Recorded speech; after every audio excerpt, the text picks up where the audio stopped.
Welcome back, ladies and gentlemen, to another Men Who Talk Through Movies podcast where a couple of guys get together and refuse to shut up. Y'all know the drill. Y'all have been here for so freaking long, and I'm pretty sure that any of you who are psychotic enough to still be listening to this podcast after listening to our voices for this long, I hope you sleep well at night. I mean, I sleep well at night. Because you're eventually going to make us money. So, let's move on. Wow. We are doing the original Spider-Man movie from 2002, one of the first superhero movies to launch into what we have today in the Marvel and DC universes and all the other spin-off stuff, the one that started the movement. We'll talk more about that in a minute. Today, well. Technically, it was X-Men. It was X-Men. Intro. It was X-Men. I'm sorry. I cannot say Blade. Jeb's up here.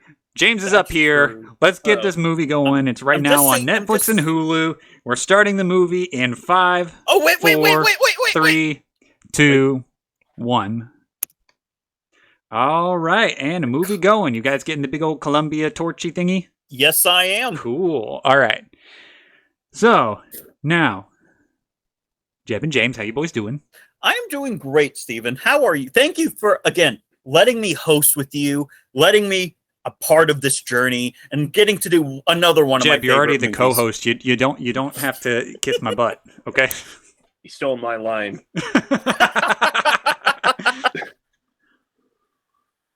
But yes, I'm doing well. Oh. James, how are you doing, buddy? I am also doing really well. Good. Thank you for having me on again, and so soon. Hey, you've been a regular. Yeah. I think that you're about to take the lead for most appearances on the show so far. That is true.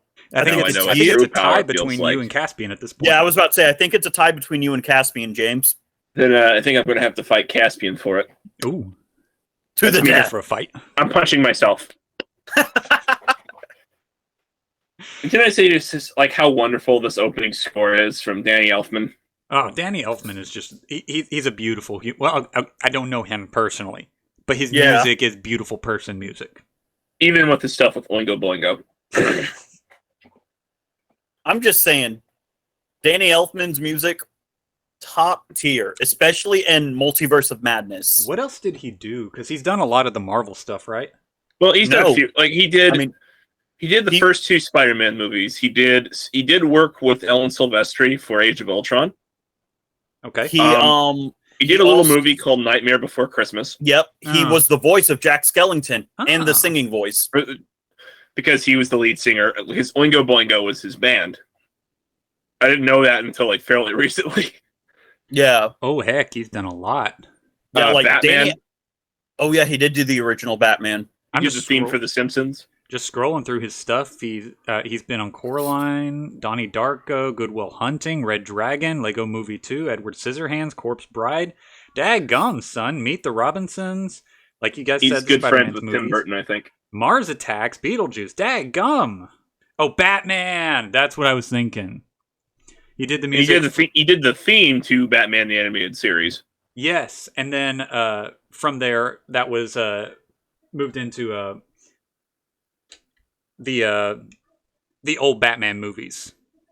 With the first 2 that Tim Burton made, at least. Yes. Which I have actually never seen. They're all right. They're okay. Jack I forget Nicholson was good. Yes.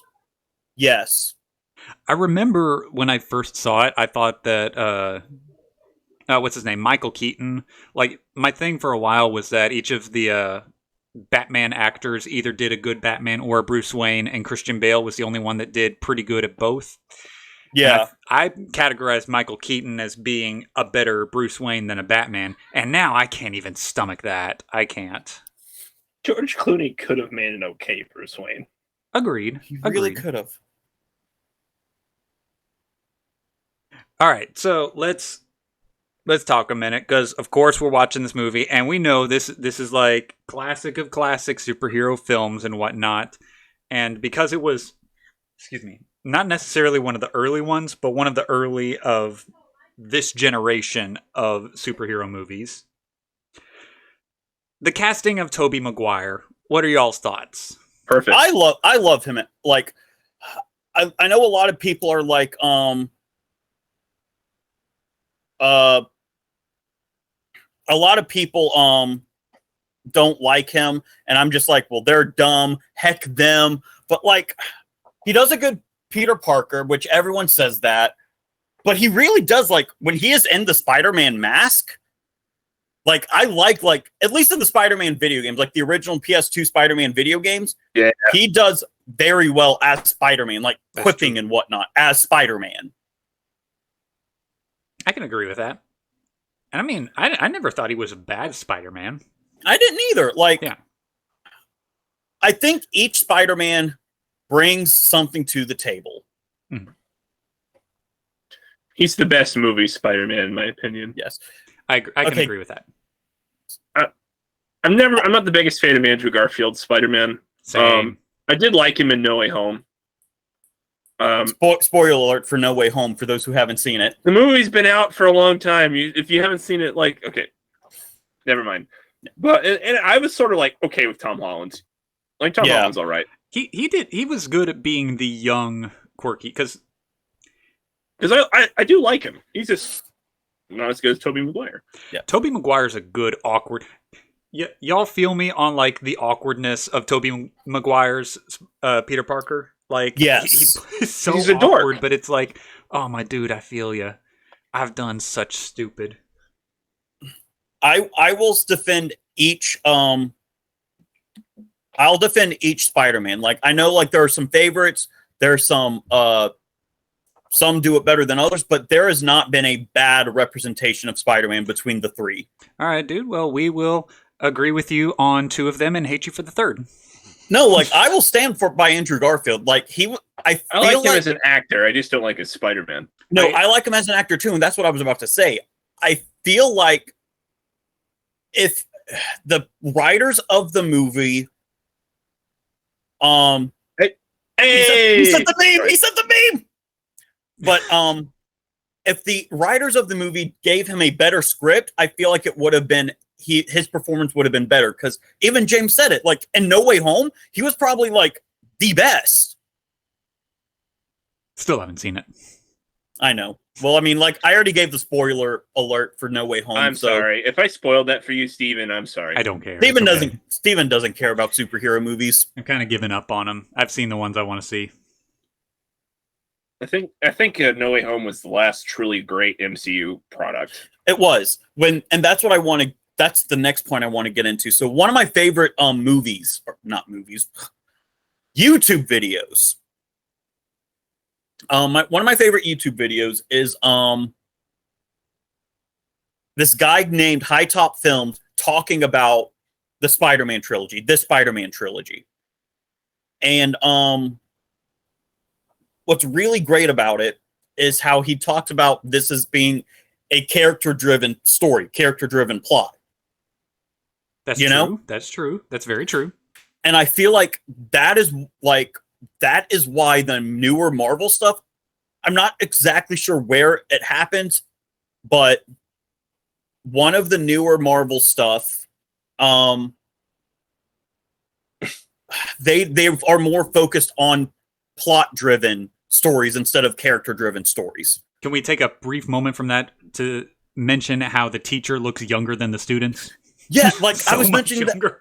I was mentioning that to Lindsay yesterday, and it was like, I was like, man, I can't believe he's their teacher. And she was like, what do you mean? And I'm like, babe, he looks about the same age, if not younger than them. Yes, like, And these like are supposed to be high school kids. yeah, it's like these big old buff, like 25-year-olds just acting like, yeah, we're cool, we're seniors and like whatnot, man. And then the little bitty teacher comes over and gets like, guys, we like really need to move on. Can we move on? I don't want to write you up. Okay. Amelia Watson on YouTube did a watch along of this particular Spider-Man movie. And one thing she said was like, nobody in this movie looks like they're in high school. They all look like they're in their 30s. And I'm like, well, yeah I guess so. that was kind of the thing, because this was around the same time as Smallville, and Tom Welling and Michael Rosenbaum. oh yeah, all of them looked much older. I mean, they were much older than the roles they were playing. The closest one I think was the actress for Lana. She just I mentioned to you, Stephen, they have a new podcast watching through the series called Talkville. Yeah. And they had the actress for Lana, I forget her name, but she was 19 on the first season.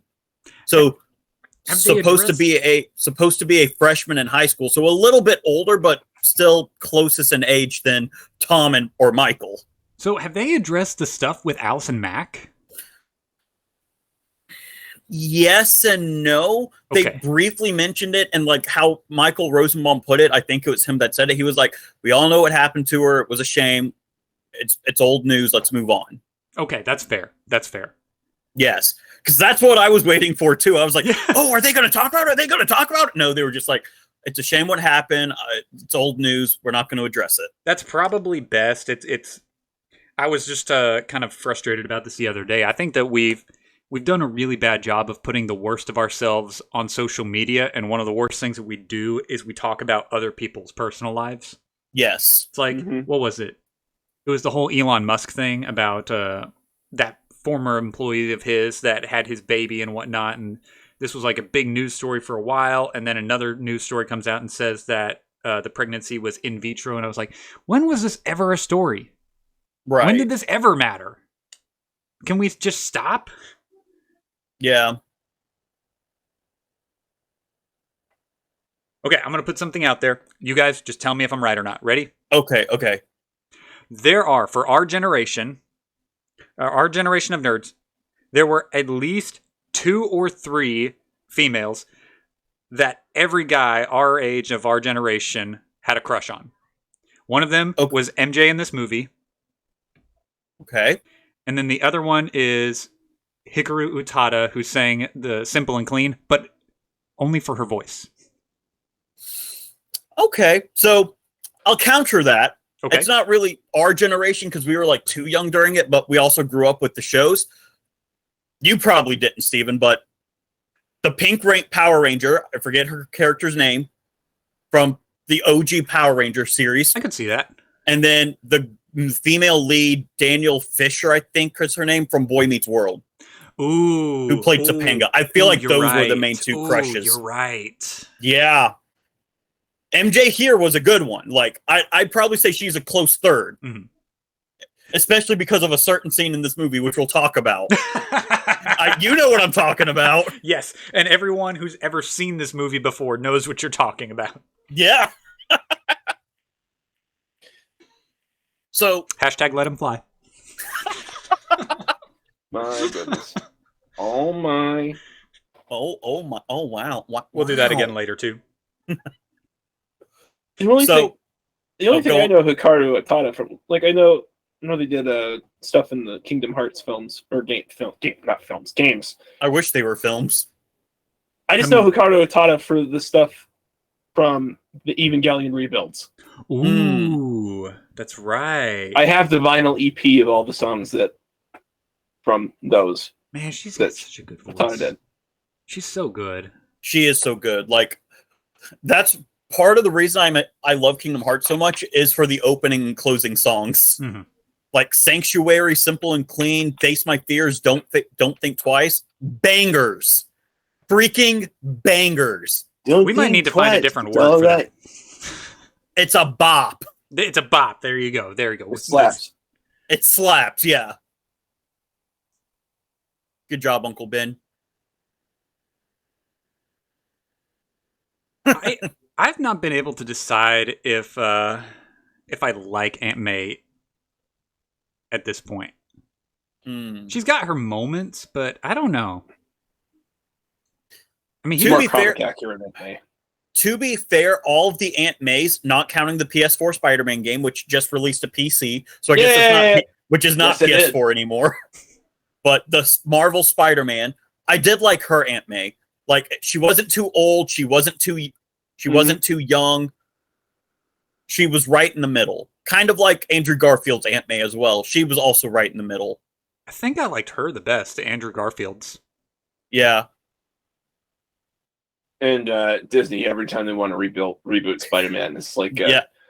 Next Spider-Man, new Aunt May, who's younger and more powerful.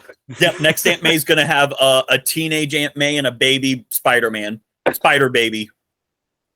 And this is when I was reading a lot of the early Well, it was Amazing Fantasy 15 where Spider-Man made his first appearance, but like the old Amazing Spider-Man comics. Mm-hmm. This is closer to what they were. Okay. Yeah. Speaking of things closer to the original, like comics and whatnot, this is yet to see what happens. Hashtag But let him fly, Peter. Disney just announced a MCU freshman year of Spider-Man, but it's more of a what if scenario. So, and it's like animated in the style of the comics. And Daredevil's going to be in it. Yep, and Daredevil's gonna be in it. I love Daredevil. Dadgum, that welt. Yeah, like he should go to the hospital, You would- but he knows the U.S. healthcare system won't like be too expensive. You And would- fun fact, there's something really interesting about this part. I'll point it out when it shows up. Okay. You're not talking about the skull, though, right? That just randomly pops up on the screen? The up-close shot of the eyeball Mm-hmm. was reused from Darkman. Ooh, Interesting. interesting. I learned that from Red Letter Media. You're welcome. Huh. So I really like when we see the creation of Green Goblin is also like the birth and creation of Spider-Man. Yes. Like this movie is their movies. Like I love when we introduce the characters. They seem okay. They're well on their way. They're both really smart men. Then we see Peter struggles in high school and whatnot, not being popular. Norman's trials at work. They're both born and created at the same time. And after they both, like Spider-Man's born, Green Goblin is born, we see the paths they take, which they started at the movie very similar, Mhm. but their paths differ. And I love this movie. This is what happens when you drink too much Monster, Kyle. Every cool. every single time that he's in a movie or of some sort, even if he's playing a normal character, he's always a little bit creepy. Yeah. I Like don't know about John Wick. Oh, I didn't know he was in John Wick. Yeah, he was in the first one. Oh. Really? I gotta rewatch that movie. Somehow that was the most seen character I've ever seen him play. He was even creepy in Zack Snyder's Justice League. I forgot he was Who in was the... he in that? He was like Aquaman's like, Oh yeah. yeah, he was in one scene. Yeah, he was too creepy for that role.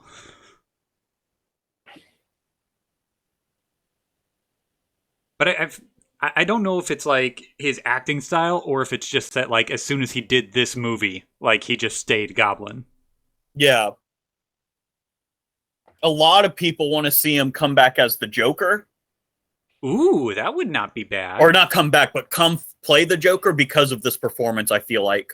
Just do a live-action adaptation of Dark Knight Returns, and then there you go. Yeah? Ooh, that's a good... Yeah, because I would want him to play an older Goblin. Yeah. And yeah, we haven't done the... we haven't done that storyline since those animated movies. That would be a good role for him. See, this is what happens when you drink too much Monster. Don't drink Monster. Don't touch that stupid battery acid. Well, joke's on you. Battery acid tastes good. I'm learning things I did not want to learn, but You I'm said glad that it to me did. one time when I came into class with a Mountain Dew. That's what I just responded back with. His face. He's just like, what a face! What a face! Gotta go find a drywall. It's so cheesy. It is a high level of cheese. Yeah. That's part But- of. It's yeah, I like was about to say, but Sam that's what Raimi he understood wanted. the That's what assignment. Sammy wanted. Mhm. Sam Raimi wanted. That's a Dungeons and Dragons poster in the background. There's a magic poster on the background on the left. Oh, Peter, I knew I liked you. I knew I liked this Peter being super nerdy. Mhm. You all see that really old movie, The Empire Strikes Back?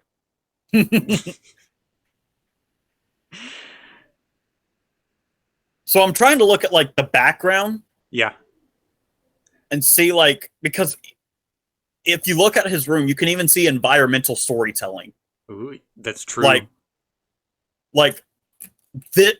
I highly recommend to those listening who loves this movie, to you guys who are doing the podcast with me, you two, really really watch High Top's film on this trilogy. I feel jokes like that you flew showed over me my some head. of it. I know I shared you the link, but I might have watched a little bit of it. Oh, you Now, know where there I was oh you know that Peter has been a creeper being next door to yes, her. yes. Now, one thing I disagree with High Top is High Top doesn't like Tom Holland. Interesting. He thinks Tom Holland is his least favorite Spider-Man. Whoa, that's a big. Okay, I put Andrew Garfield down there, but like that's a big leap to make with Tom Holland. Like I said, I just like all the three Spider-Man. They each bring their own take, and I feel like Garfield with a better writer. I'm not going to say director because Mark Webb did a fantastic job with at least the first movie. I don't like The Amazing Spider-Man 2. But with at least the first movie, Mark Webb did good with directing and whatnot. I just feel like with better writers, and if Sony wasn't pushing, because studios do that, because Sam Raimi wanted to do something different in Spider-Man 3, but the studio wanted them to include Venom. Yeah. So It's like the Hobbit trilogy. I don't blame Jackson for why I didn't like it very No. much. Agreed. I think it's more corporate meddling. yeah, because Jackson again wasn't even the original director. Mm-hmm. Nope. The It original was guy they Guillermo picked was del like Toro. that was like picking him was like the weirdest thing. Like He wanted to make it as close. He wanted to make a good adaptation out of it. Yeah, But he wanted to also transition in tone from like a lighter story to Lord of the Rings by the end of the film, and so it's not like he was going to make it dark or anything. he's the guy that he was the Pan's Labyrinth guy, right? Yes. yeah. I mean, good movie, just wildly different feel. Yeah. Also, he just wanted to make it 2 parts instead of 3. Which I agree. I feel like that would have been better for The Yes. Hobbit. Mm-hmm. Yeah, it should have been a 2-parter. Yeah, let's see. I think where you could have split it is that you drop the first movie right near the beginning of the interaction with Smaug, Mm-hmm. and then you pick up there with the second movie, and then I don't- make it like a Smaug and final battle centric film. Yeah. To keep the mystery of like what's actually inside the mountain for the next one. So it's still like, oh, what's in the mountain? What's going to happen? Yeah, and that would have also put the death of Smaug right about in the middle of the film. Yeah. And that probably would have been a better place to put it. It would have kept things on an even pace, would have taken out a lot of fluff. As opposed to the first 5 minutes of the movie. Mm-hmm. Yeah. Which is so sad, because it really is the best part of the film. Yeah. Yes, people, we know we're supposed to be talking about Spider-Man. We're nerds. Give us a break. Well, Don't worry. Two Towers came out the same year. This.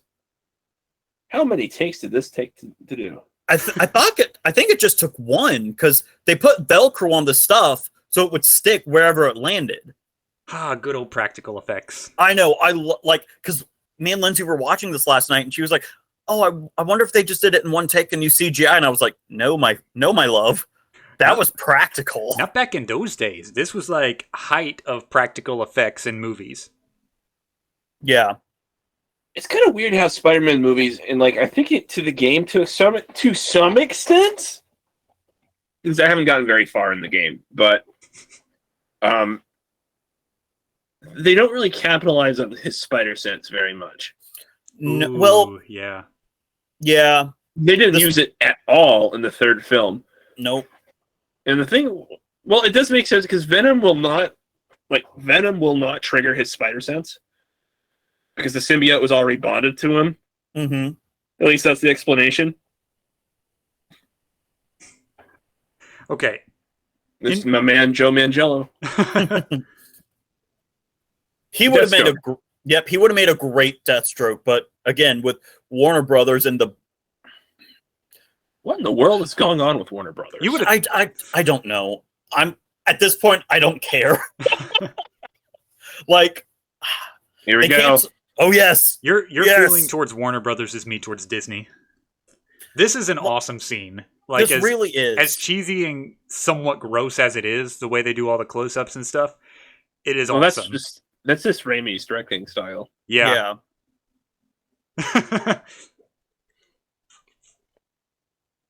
Yeah. And I do think this is probably one of the most He iconic. said the meme. He said the meme. I'm sorry. What, Steven? This is probably one of the most iconic fist fights too, even though it's Yes. barely a fist fight. Yes. Another quality meme. Yep. It really is. This trilogy just has so many memes, and I love it. Yeah.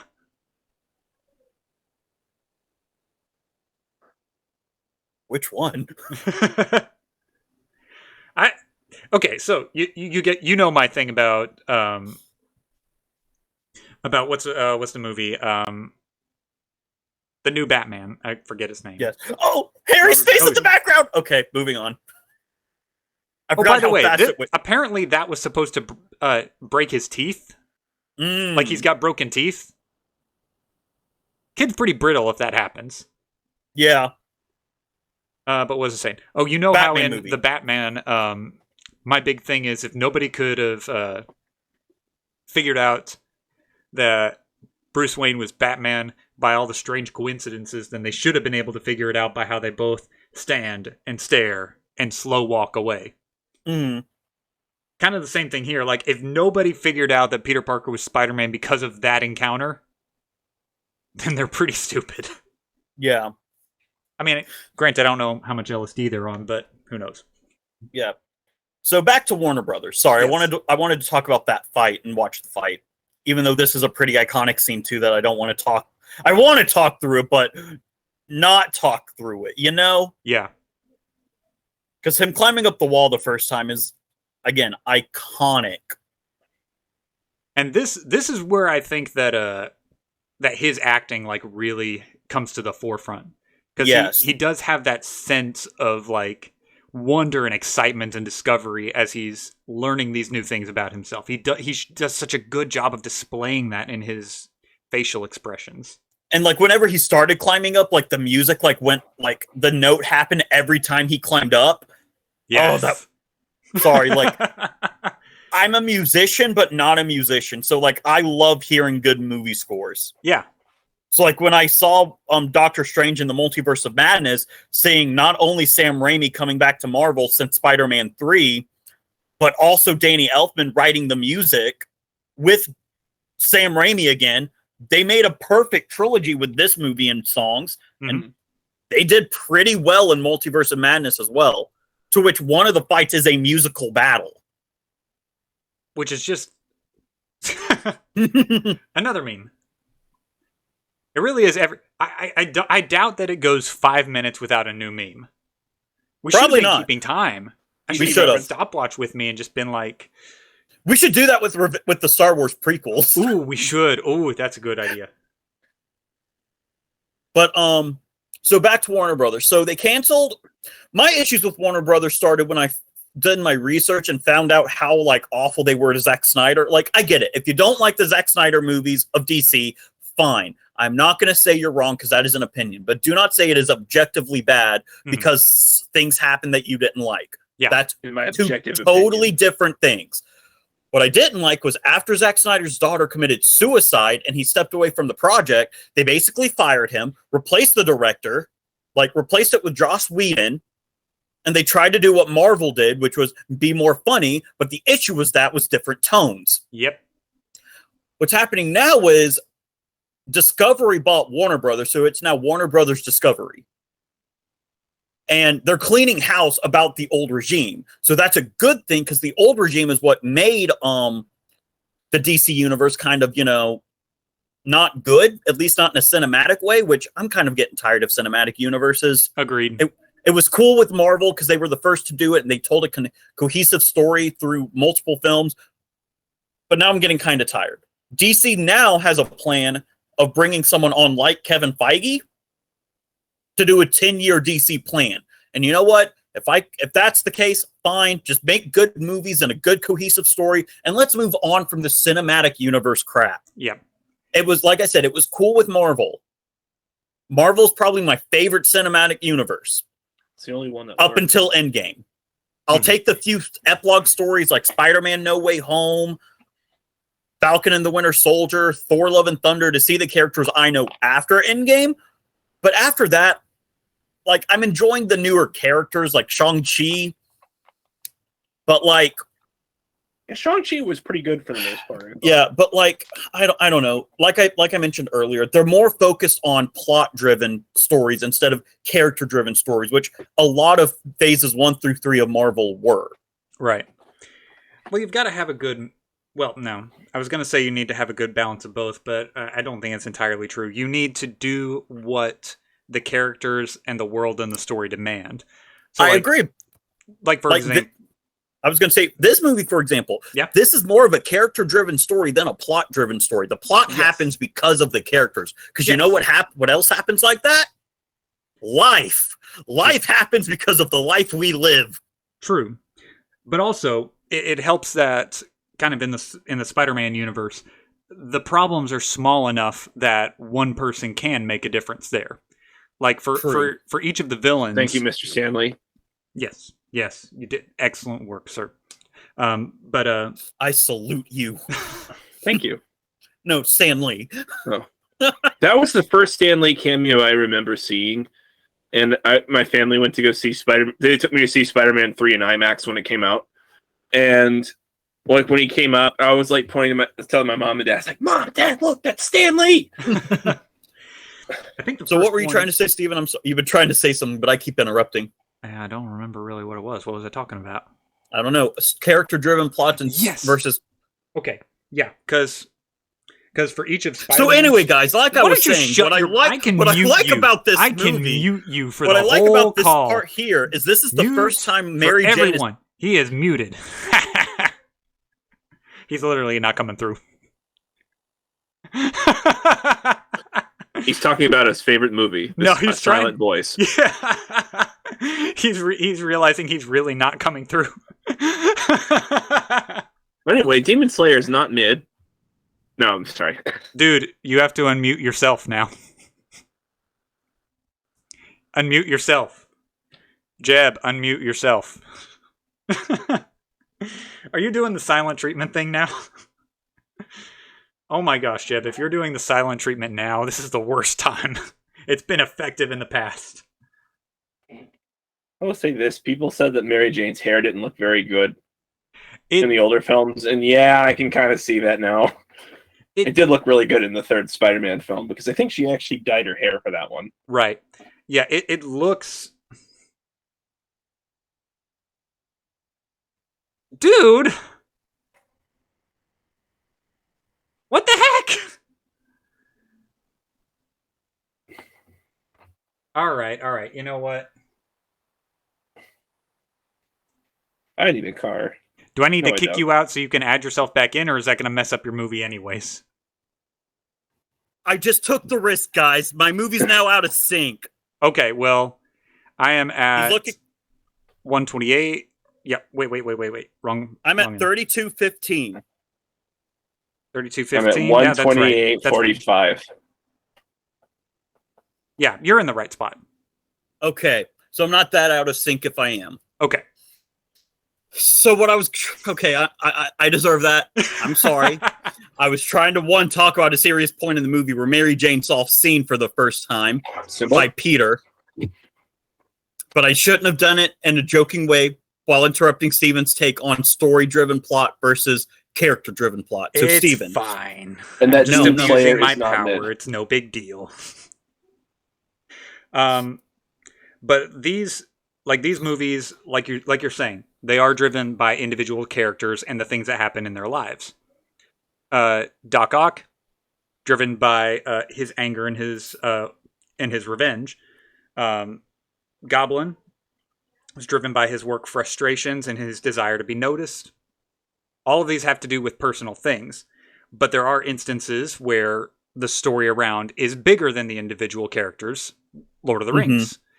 It all depends on what is going on, like what's driving your story, what is the world around, and what storytelling tactics do you need in order to tell that story. yeah, Sometimes the characters' personal lives aren't that important. right. Here, it's everything. Here, like, their personal lives are the entirety of the story. And that was all I was going to say. So move on. Okay. Do your thing. Speaking of Demon Slayer, which that's an anime I need to watch. You know what anime? It's You know not mid. Okay, I believe you because you know what else wasn't mid? Not Final Fantasy, Full Metal Alchemist Brotherhood, and that's another one of your favorites. No one says Full Metal Alchemist is mid. You know who else? You know what else isn't mid? My Our- mom. I mean, no. You guys are using terminology I don't know. Like middle tier, mid tier. Oh, Come on, you work with Mediocre. children. You Demons. work with children. They should be giving you the lingo. they don't think I'm cool enough to tell me the lingo. Oh. Demon Slayer is pretty good though. I finished reading. I'm excited to watch it, but an anime I am excited for. I just told Steven before the podcast started. So I'm recently getting back into Dragon Ball Z. I've never actually made it all the way through Dragon Ball Z. There's the Buick. Because Raimi likes to put this Buick in almost every single film that he does. He only missed it in one, Oh, which was set in the West. well, that makes sense. That's The fair. Wild West. It's a Buick. I have a Buick, but I don't have the same model, so. I had a Buick. He's a good car. That was the big silver car, right? Yeah.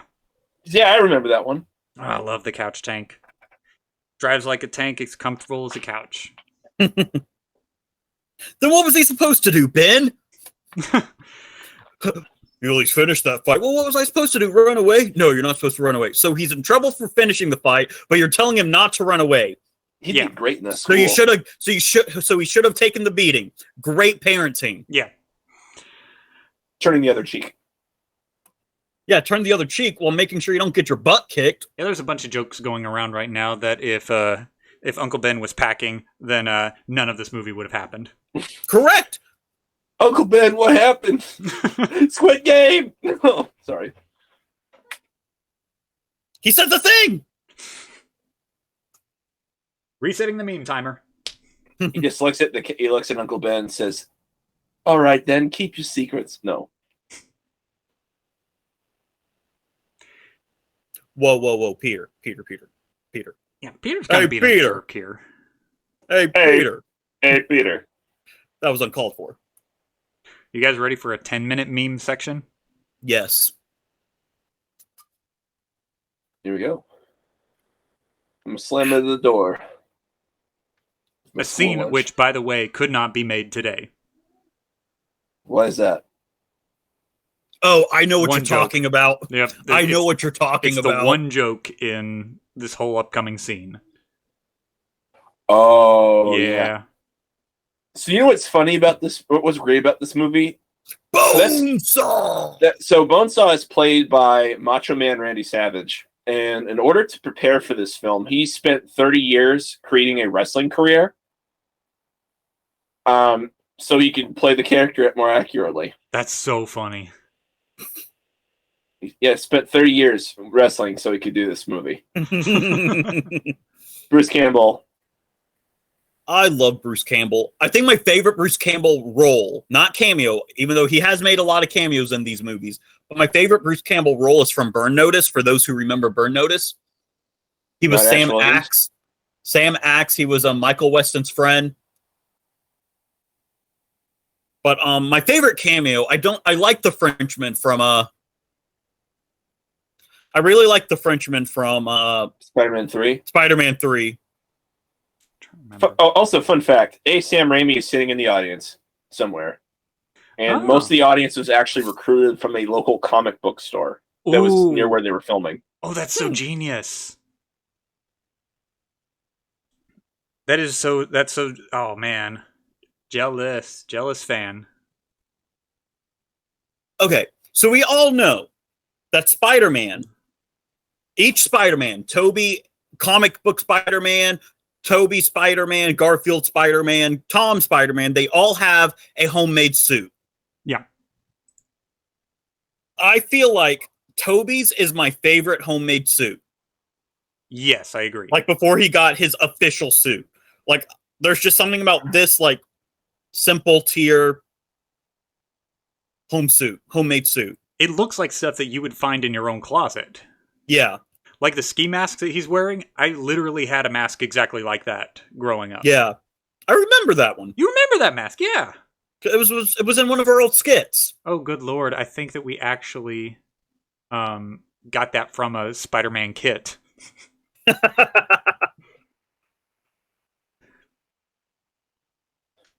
Bruce Campbell is a very good friend of Sam Raimi. Like they're best friends, and so that's literally why he's in every single film that he made. Yep. So Bruce Campbell was the first person on the big screen to say The Amazing Spider-Man. Wow. Imagine that. Making cinematic history by being able to say, ladies, can you shut up? I'm trying to talk. I forgot about this. How am I doing on? Okay, I'm good. I know some point during this podcast, guys, I'm going to have to get up to plug in my laptop. That's fine. Cage!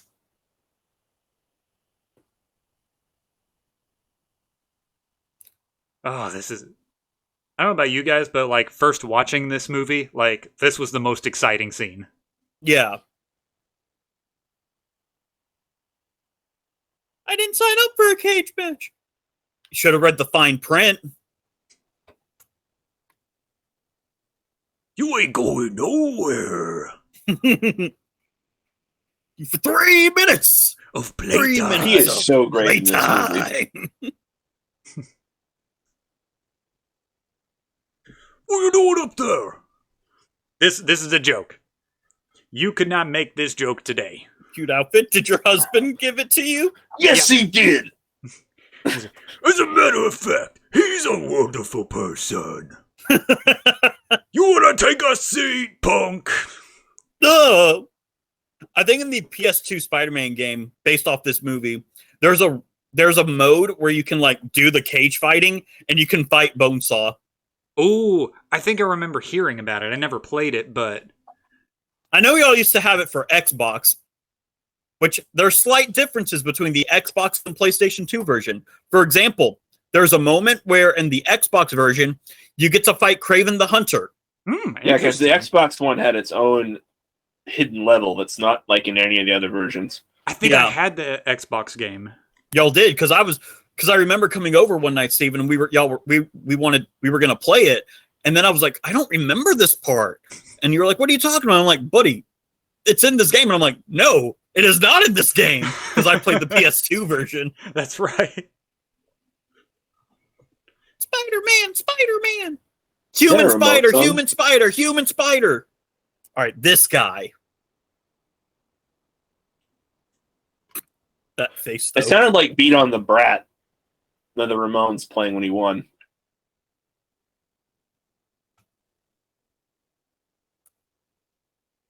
I do love the shirt. Like Then sorry, this was an accident to interrupt, but he was like, you pin him in 2, then give him $2,000. Mm-hmm. Sorry, as you were saying, you like the shirt. Yeah, I like the shirt because it looks spray painted. Yeah. Okay, now we'll probably talk about it when it comes to the third movie. I don't like the way that they, as much as I love the Sandman character, I don't like that they made him kill Uncle Ben. I liked it when he was the killer. Yeah. I feel like it fit better. Yeah. Get out of here, Paul Blart. I mean, no.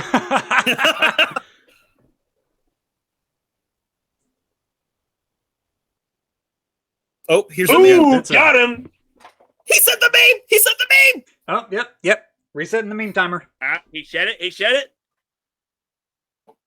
Oh yeah, look at that smug look. Like, oh yeah, that'll show him. Uncle Ben, what happened? Squid Game.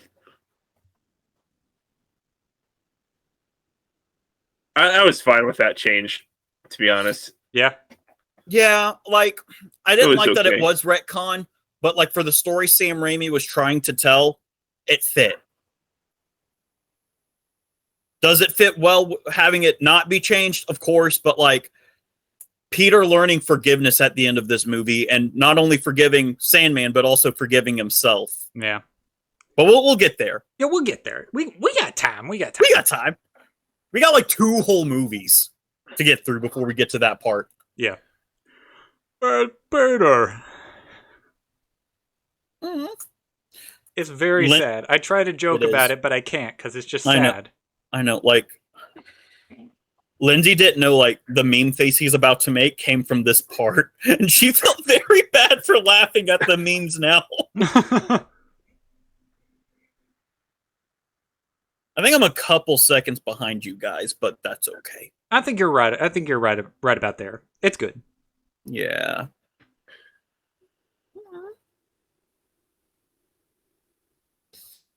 Resetting the meme timer. Yep, because there's the meme face. Yep. Do you know what famous, really sad movie scene got ruined because of memes? What? What? Look how they massacred my boy. Oh no, you're right. And like the quote fits. Yeah. All right. I want to talk about the CGI of this scene coming up. It's not. It's okay for 2002 standards. Yes, it is. Like honestly, like it's okay until you see the eyes, like through the mask. Like all of this is fine. But I'm not sure what you're talking about, but I'm interested to see it because honestly, like right now, like I think it's this shot here, like when the camera pans over him.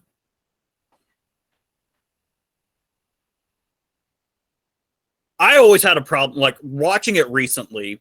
I've had problems with the eyes from that shot. Probably if I saw it like on a big screen, I'd agree. But really, the CGI from this era, I just think looks better than what we have today. Some points, some parts, just like some of it looks really like uncanny and like not good to look at. Mm-hmm. Has that uncanny valley feel, which I think is why I don't like the eyes. Like, yeah, if you watch it on a big screen, maybe you'll know, but like,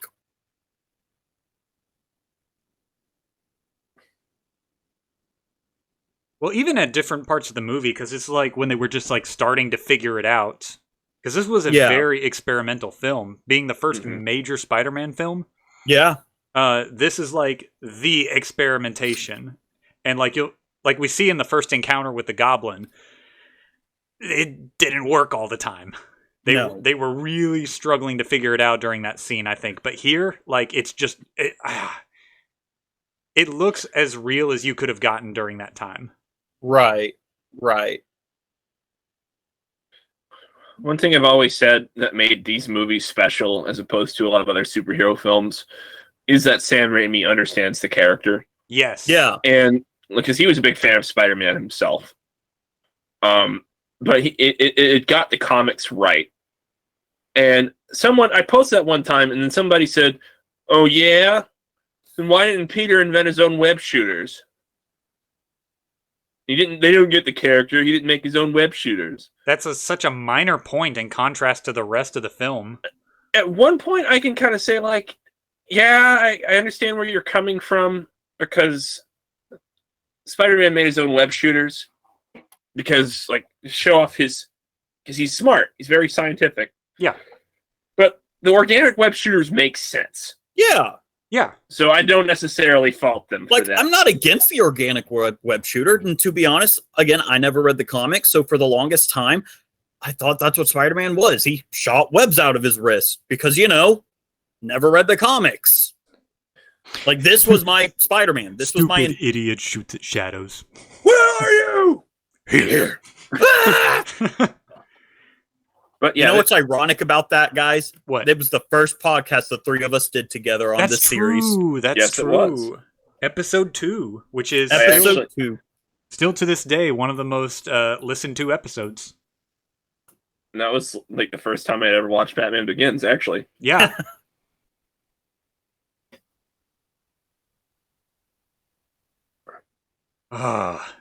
Such a good revealing scene. Yeah. Again, with Maguire's facial acting. So good. Hey, Tom Mick. And it's also just to show how good of a filmmaker Sam Raimi is. Yes. Yeah.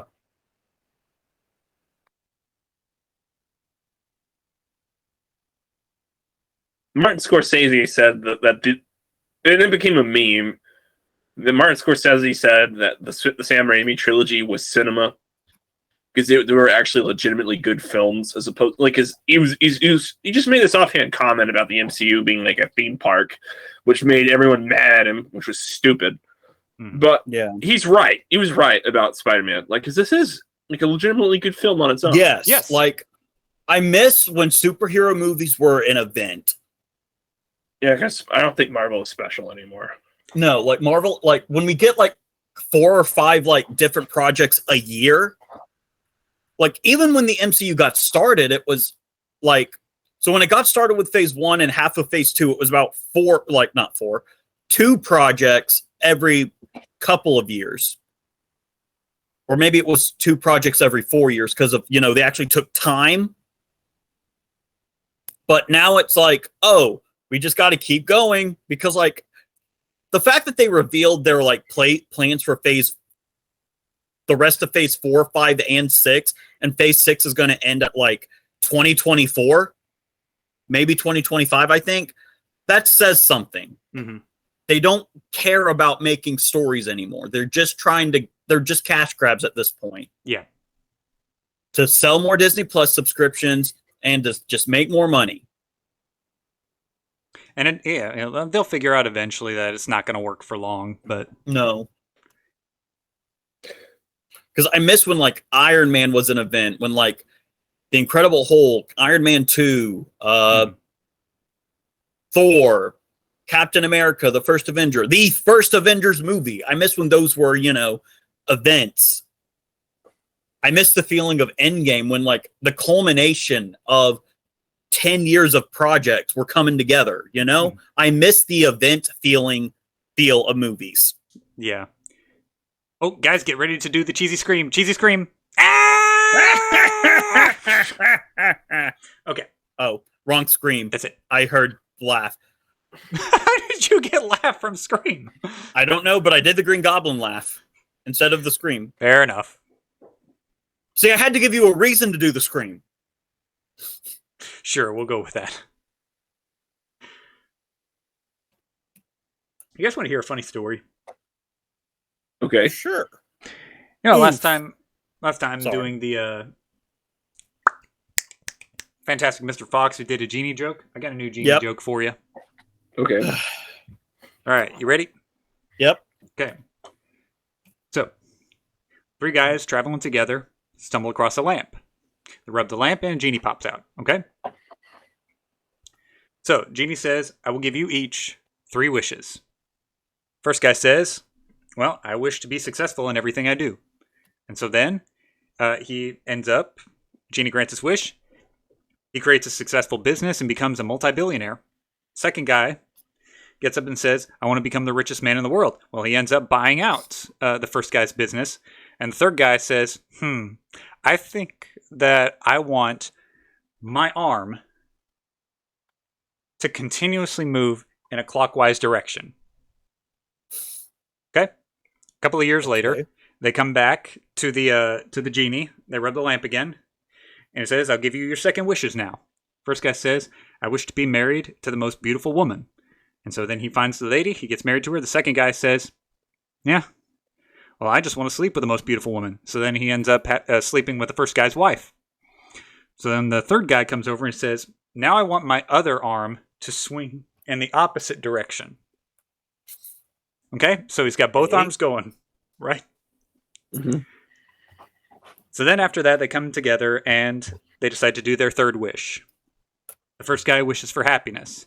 He settles down and he enjoys his money and his children and so on and so forth and just spends the rest of his life in peace. Second guy says, I want to have influence, and he becomes one of the biggest movers in society. And the third guy says,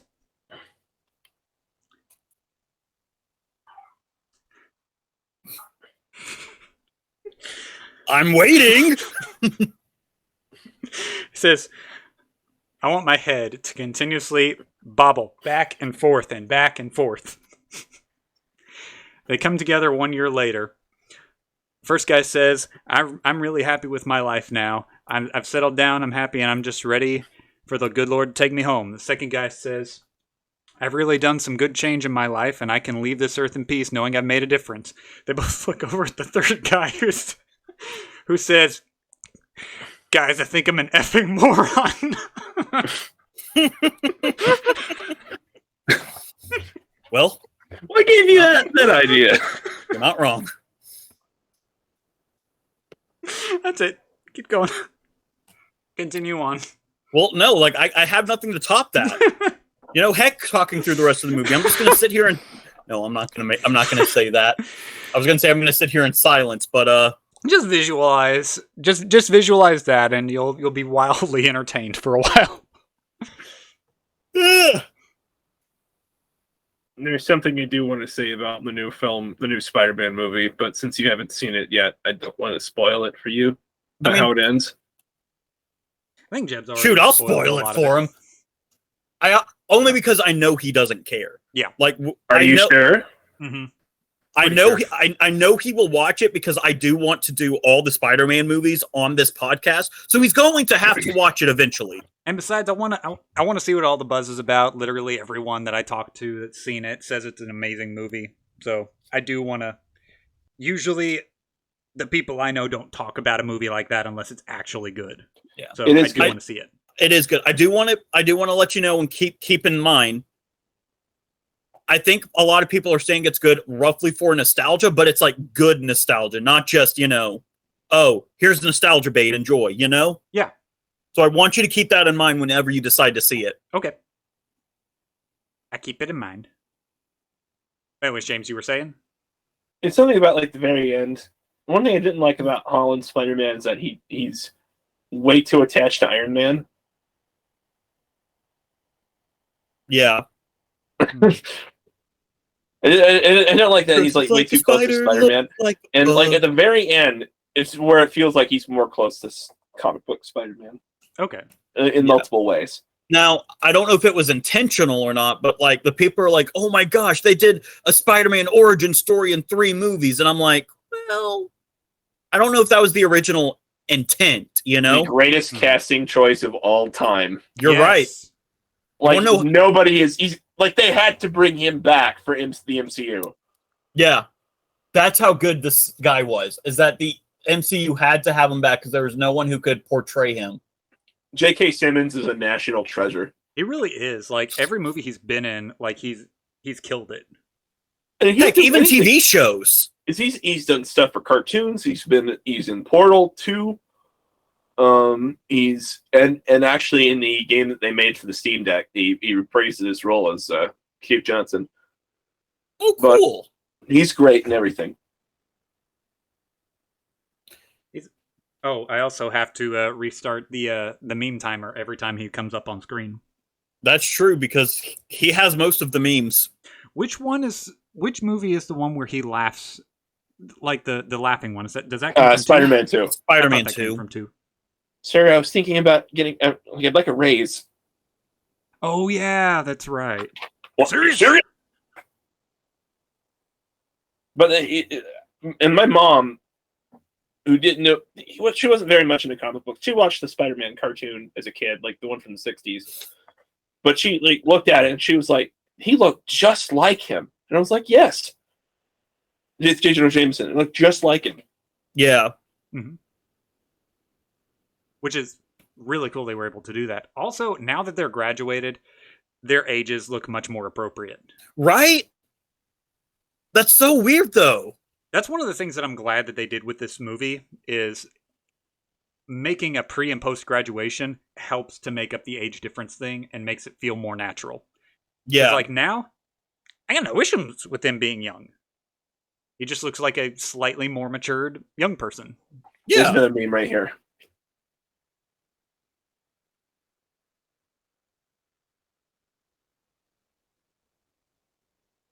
What's the meme? It was the one with her. She's looking back and yelling at him. Oh, I didn't even know that one. That must be an obscure meme. I've seen that one as a meme template before. Okay. That's true. So one thing I do miss about the newer Spider-Man movies, including Garfield's. Garfield does it a little bit better, but it's only in the first movie. New York doesn't feel like a character. Ooh. Like, you guys saw that whole little that montage of when he dons the suit and is being Spider-Man and everyone's talking about him. Heck, the end of the movie, like, New York feels like its own character because of the people of New York. That's true. You don't see that in any of the other Spider-Man movies. Yeah, New York is kind of forgotten for the villains, but I mean, I feel like that was a shift that happened after the first Avengers movie. As soon as they introduced that worldwide threat, I feel like it kind of changed the rest of the superhero genre for Marvel. Right. Oh, come on. Because then it was like after that, Whatever. they either had to have like super The evil web stream villains platform. or world-ending villains in order to keep the momentum going. Right. Which, what I'm excited about now, Kevin Feige just stated that Spider-Man and Daredevil, I love Daredevil, so I have to bring they're now street-level threats, or street-level heroes, not threats. They're going to deal with street-level threats. should be. I know. As they should be. And I was thinking about this. The street-level threats are way more better than the universe-ending threats. Yes. Like, with the exception of Superman, but that's a different story. Yeah, like, yes, with the exception of Superman, but like Batman, Daredevil, Spider-Man, because like after I got engaged, Steven, they announced that Daredevil was coming back with the same actor from the Netflix show. Ooh. And the same Kingpin from the Netflix show. Well, they kind of have to at this point because they've both shown up in MCU projects since. Right, but so I decided, I'll watch a comic story and video on a really good comic. That was really good because the street level threat was really Daredevil good. Born Again, the comic is just whoo. That's what I've heard, and I'm trying to find it on Netflix. Or not Netflix. Which I think that's why I like season 3 of Daredevil, because the season 3 of Daredevil took a lot of inspiration from it. Because I watched happened to poor Karen. Oh my! Like she becomes a drug addict and becomes a prostitute to pay for her addiction. It gets that dark. Like, and I was watching a guy like talking about that comic, and it was like Daredevil is a symbol of Christ in that comic. How a lot of imagery in the comic is like basically like those old Renaissance paintings of Jesus. How it's like his crucifixion and resurrection back into Daredevil, or death and resurrection back to Daredevil, not crucifixion, but oh, hold up, there's a meme. Yep, restarting the meme timer. Crap, mega crap.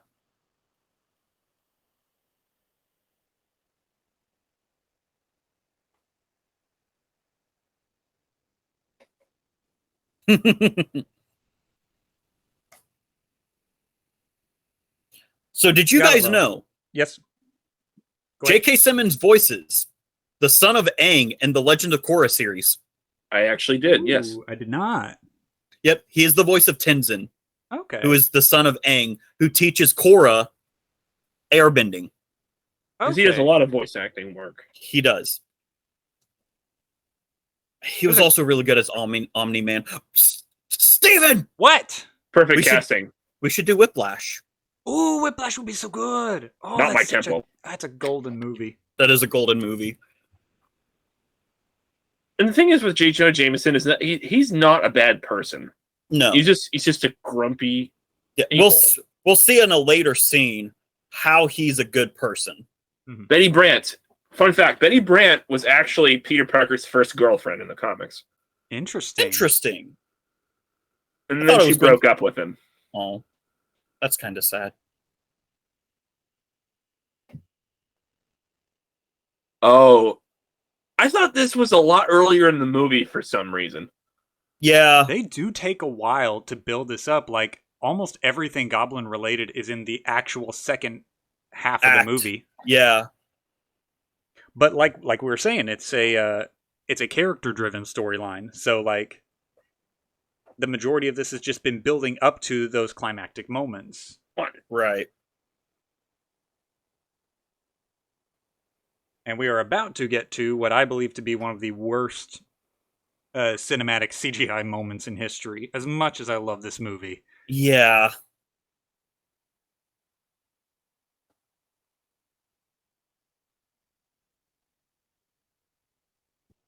"30 days? That's like a whole month."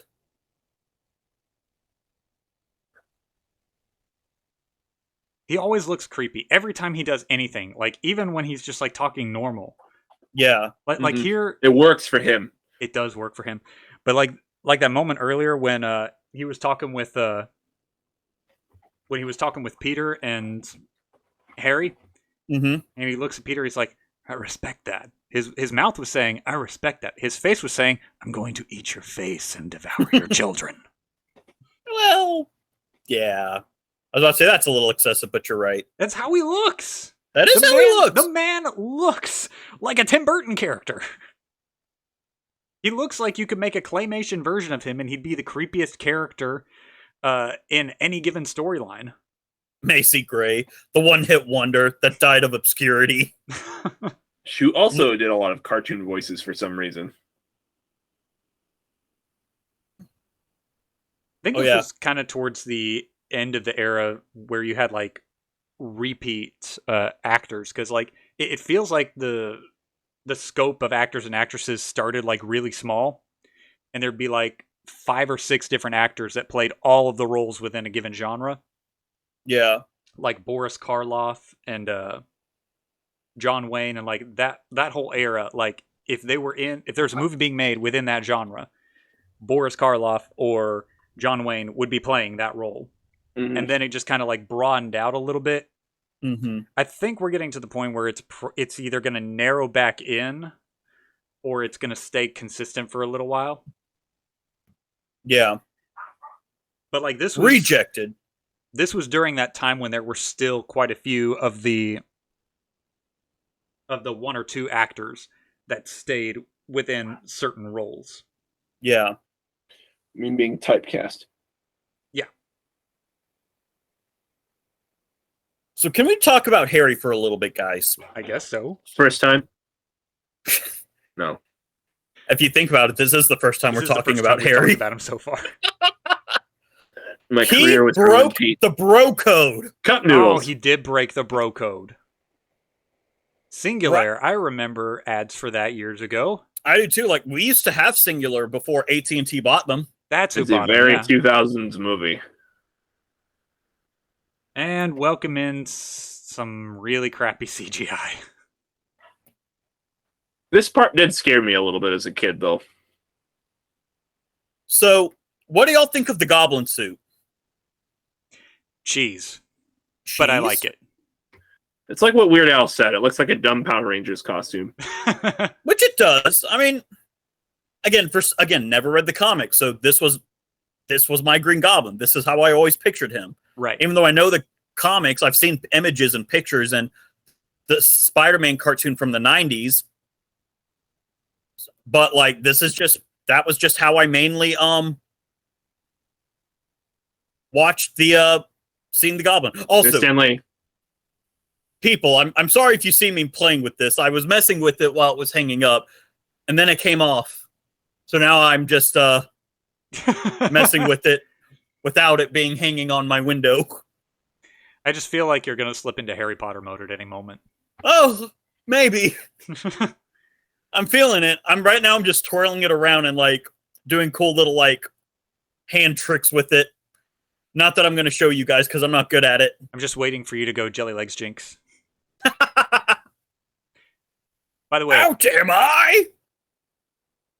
And then Resetting the- Turning to skeleton. skeletons. resetting the meme Yep. counter. That scared me as a kid. You come to think of it, yeah, when I was younger, even though I laugh about it now, back when I was younger, I thought that was a pretty creepy scene as well. Yeah. Oh, here's another one. Getting ready to reset the meme counter again.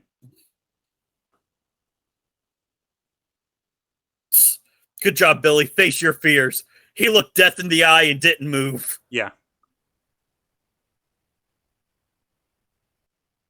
I wish we did like a mini spin-off movie where like he was actually the big hero of the story, Yeah. and like Spider-Man saving him was actually what put him on a path to a normal life instead of like defeating crime in New York.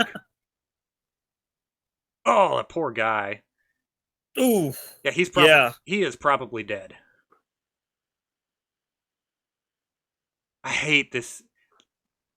I hate the whole thing with like the shooting at the feet thing because like they always miss and there's always like no way that they should have missed.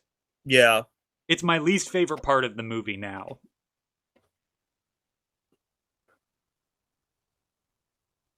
Yeah, someone please help her. People down on the ground, help her. She ain't loyal. It ain't worth it. Find Yeah, Gwen. she. Amen. That is true. It's like movie MJ is like she never stays with Peter. Yeah. And like she's always going off with somebody else. And it's like, then just dump her, man. Like even though I think like Mary Jane is like the Spider-Man girlfriend, in the movie she just runs around on him all the time, and I don't like it. That is true, yeah. Yeah. Gwen is superior. I do think Gwen is superior. I don't know. I think that she really put her neck out for him. That's messed up. That's messed up, James. Oh snap! Oh, stop it! Stop it! I'm cutting it right there. Okay. We have fun here, guys. We have fun here. Oh, good lord. Getting ready to release in the fall. Like she did. Oh, stop it. Meme counter. Okay, I've never liked this shot. The shot of like her looking over his shoulder. Yes. I can agree with that. Because that's a mannequin she's holding onto. Yeah, and I think when I realized that was a mannequin, I'm like, I can never unsee it now. Yeah. Now, I will say this. Watching another guy review, again, Spider-Man No Way Home got me super hyped for Spider-Man and the possibility of the other Spider-Man that I watched everything. Even reviews of these movies. The one guy was like, his complaint with this Spider-Man costume was how expressionless he is under the mask. Like, he's very stiff. Yeah, the thing with the eyes that they did in the Holland movies were really cool. Mm-hmm. Yes. I get that. So it looks like the comic where he just kind of squints and then the eyes squint, and that's pretty cool. Yeah. Now, there's a part later I'll make fun of because I think that Tobey Maguire does help with the little head nods and the twitches and whatnot. Yeah. Because like it feels like he's talking in those moments. But there's a part I'll make fun of it later. I'll save it. Save for later. Incredible isn't Spider-Man's adjective. It's amazing. You're thinking of the Hulk. And Just that saying. movie was not incredible. It was It's alright. unbeatable. But wait, no, that's Squirrel Girl. Never mind. They made a joke about that in She-Hulk, which I'm not really enjoying. I'm just waiting for Daredevil. It's disappointing. She-Hulk is like one of the characters I wanted to see in the MCU for a very long time, But not like this. but not like this. Not like You're a this. freaking disappointment. Yeah, that first episode didn't help. But they made a I would think my life has been worse than yours, even though that you have been hunted by the government ever since that gamma bomb hit you. And you get stranded on a planet for 2 years and everything else, but that's nothing compared to being catcalled. or mansplain. It's like catcalling is bad, but like there's nothing like that doesn't even compare. I mean, good lord.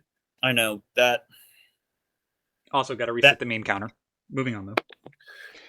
I feel like part of the issue is like a lot of the times, you know, these are written by the Hollywood big shots. And while on one hand, I can sit there and say, like, some of the stuff seems probably a little more exaggerated than what happens in real life. I also remember they're in Hollywood, and that is actual life in Hollywood, because Hollywood is like so like corrupted in every way. Like, so Because I want to point out, I don't want to discredit the women who do feel like that, but to say that, oh yeah, I'm better, but to say that to Hulk. But yeah, like, because she says it in a way of, I am infinitely better at controlling my anger than you, while saying those were the reasons, while also about to get angry. Yeah. So it's like, you're sending mixed signals. Now, to the women who do face that, I don't want to like downplay that, because when I first read it, I was like, oh yeah, that's not good. But like at the same time, I'm like, is that really why you're better at controlling your anger? Is that really a reason to get angry? Again, I'm not a woman. I don't know, so I don't want to speak for it. But I'm just like, don't say that the reason why Hulk was always angry was, like we said, He was hunted by the government, got turned into a monster, tried to kill himself and couldn't, and was trapped. And like, but all She-Hulk could say was like, yeah, I got catcalled and people mansplained to me. And so I have to control my anger. That's why I think it's important that we have to remember, like, there are differences between men and women and the way that we process things and the struggles that we face. Because, like, for us dudes, yeah, there's a lot of things that women go through that we never go through. But, like, at the end of the day, for our families, we're the ones ultimately responsible. Like, we have to hold things together when things fall apart. That's our role. That's what we do. So it's different pressures, may not always be equal amounts of pressure, but it's different. Yeah. That's why those role distinctions are so important. Yeah. Oh, get ready for the meme counter. Through the cigar butt. But this is really cool. We see Jonah's character here. Yes. You slime. It took me forever. I think it was like the 5th time I had seen this movie to notice that you could actually see his mouth under the mask. Yeah.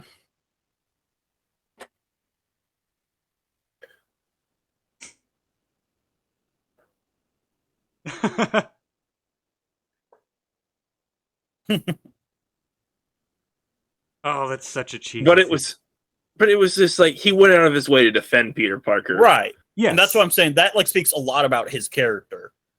Sure, he's grumpy and he's grumpy and a grouch, but like, and he hates Spider-Man because a mass killer was the one responsible for the death of his wife, and so he's inherently suspicious of people that wear masks. So that's why he doesn't like Spider-Man. Did not know that. In the comics, at least. What was the I think it was the Spider-Man game that you played on your channel, Jeb, like that I pointed out that if you remove just like 1 or 2 lines from Jonah's radio show, Jonah, why'd I call him Jonah? Well, he's Jameson. Jameson. You take just a few lines out of Jameson's radio show, and he sounds really reasonable. And it sounds like Spider-Man actually is the problem. Yeah. It's only because they put in like a few things where it's like, that's unquestionably wrong. Yeah. But like the rest of the time, it's like, wow, that actually makes sense, and he actually does care about New York.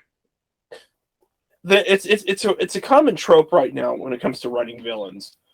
Is that they will say stuff like in a lot of newer media, they will say stuff that makes a lot of sense, but then they will do immediately something that's awful to help tell the people that they're supposed to be bad. Mm-hmm.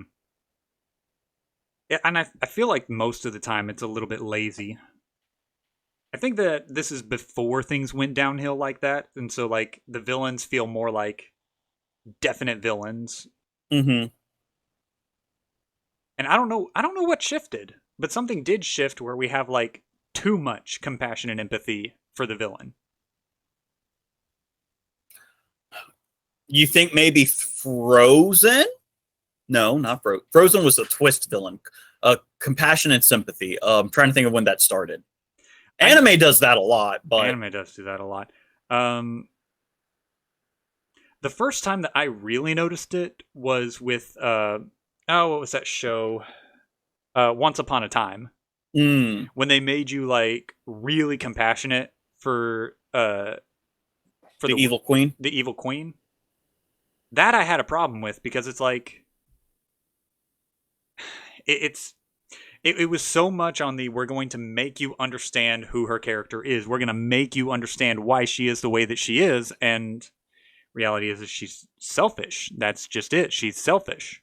Yeah. You don't have to have like this fancy flashy backstory in order to get that. It's just she is a selfish human being. Yeah.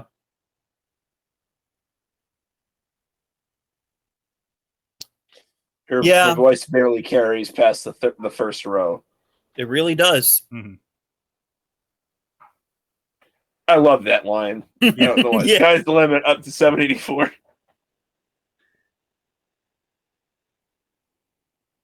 Oh, Harry, my supposed bro. I'm just wild about Harry.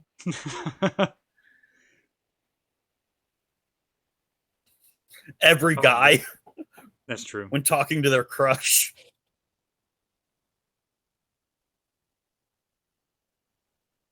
Even though she is bad news for him, because she really is bad news for him, she does push him to become the hero that he is throughout the rest of the Yes. movies. Yes. And like, guys need that. Guys need the girl that pushes them to become the man that they're supposed to be. But can we have it without the game playing? Yeah. Like, I don't know. I get what you're saying. Like, how do I I wasn't word sure what they were doing in this scene either when I was a kid. Yeah, no, yeah. This scene does change when you're an adult. I just thought they were going to mug her. Oh, my naive brain. Oh, you see that this reference right here with the bird on the wall here is also a Darkman reference. Oh yeah, there it is. I see. Huh. Yeah. But this was the scene that they filmed a similar scene to this as the test footage for Spider-Man. Interesting. Get him, Mary Jane. Be a Definitely strong. the darkest scene in the film. Yeah. Definitely one of them, because another scene comes to mind. This is dark, but I guess realistically dark, this is the scene. But the other dark scene I was thinking was in Spider-Man 2, when they're trying to cut off Doc Ock's arm and the arms go like, Yes. Oh my gosh, that was the most terrifying scene in Spider-Man history. Yes. Well, that's just Sam Raimi flexing his muscles when it comes to being a horror director. That's true. Yes. It's because he did the Evil Dead trilogy Yeah. long before he did Spider-Man. Gee, that sounds familiar. Not coincidence. You're amazing. Just the way you are. Can we also point out here about how he rescues her, they have their little kiss moment, and then he leaves her there with all of these supposedly unconscious people. Yes. Some hero. Some hero. This also has become one of the most iconic kiss scenes in movie history. It really has. Why? Don't know, but it Because is. it's upside down. Oh. Because I don't think there had been a kiss scene like this before. Yeah. No. And the fact that they bring it back for the second movie and the way that they bring it back, I used to think it was really cheesy, but now that I've kind of studied storytelling a little bit more, I get Right? it 100%. That was so good Mm-hmm. from a storytelling perspective. I'm trying to get into the art of storytelling and learn things. It's just I have too much on my plate right now with my master's as is, and Oh yeah. job hunting and wedding planning, and also trying to learn the skills of IT. Yeah. It's a lot, my dude. It is a lot. One day I do want to learn the art of storytelling. Right now I just don't have the time. This is But an I'm definitely- example of recursion. Or at least whenever Spider-Man 2 comes around, because they do the similar setup. Yes. they Yeah. do. And again, storytelling. Masterful storytelling. Always loved that swing into the building. Yeah. And giving this moment where you're looking through the civilians' perspectives, probably Yeah. one of the best moments of the movie. And see, that's what I'm getting at. New York isn't a character anymore. Yeah. And I'm not even talking about other Spider-Man movies. Or other Marvel movies. I'm just talking about in Spider-Man. Yeah. When Spider-Man is like the friendly neighborhood Spider-Man from the series, or from the series where he like interacts with the people in New York. I watched John do side missions of the kind of sequel, but not a sequel to Spider-Man Miles Morales. Mhm. And one of the coolest things about those, which I don't do side quests. I'm sorry. To me, I think they're a waste of time in video games, but that's just me. But what I loved about those side missions in Spider-Man Miles Morales was that it showed the people that Spider-Man served. Yeah. Where Miles Morales served the people of Harlem, because I think that's Miles right. Morales is a black, young black, African American So, Which I'm not opposed to. Just no, I'm write not it, either. Just make it good writing. Which it is like how he interacted and like developed relationships. Like, because mine and John's deal was because I played the first half of the game on my PS4. Then I got it for my PS5 on a free upgrade. And I was like, I don't want to do this whole game again. So John was like, well, let me play it, do everything up until that point. And I'm like, all right, fine. So I watched John play through the game, all the side quests. And that made the ending of the game more impactful because I got to know the people of Harlem and New York. Yeah. Also, by the way, fun fact for longtime Mongoose fans, the scream that the goblin did at the beginning was the inspiration behind the scream in Told Him Not To. Which I think the Told Him Not To video was when we were talking about earlier, that mask, the ski mask you had. Yeah. That was the same video. It was, yeah, that's right. That was, and at the time, like, that was our best work. 100%. Gosh, I miss doing those types of skits. Me too. I would like to get back to the point where we've got a group of guys in the same area where we can come together like once every month or 2 months and just do like 3 like dumb little videos like that just for fun. I agree. Those were some of the best memories from the high school years. I talked to Lindsay because I did show her a few of our videos, and I was like, "So, what do you think of my acting?" And she was like, "It's awkward," and I'm like, "How dare!" But she's not wrong. She's not, but hey, that was part of the fun of it. But I even showed her the ones in college we did, and she still said it was awkward. I'm like, ouch. It meant to be a little bit.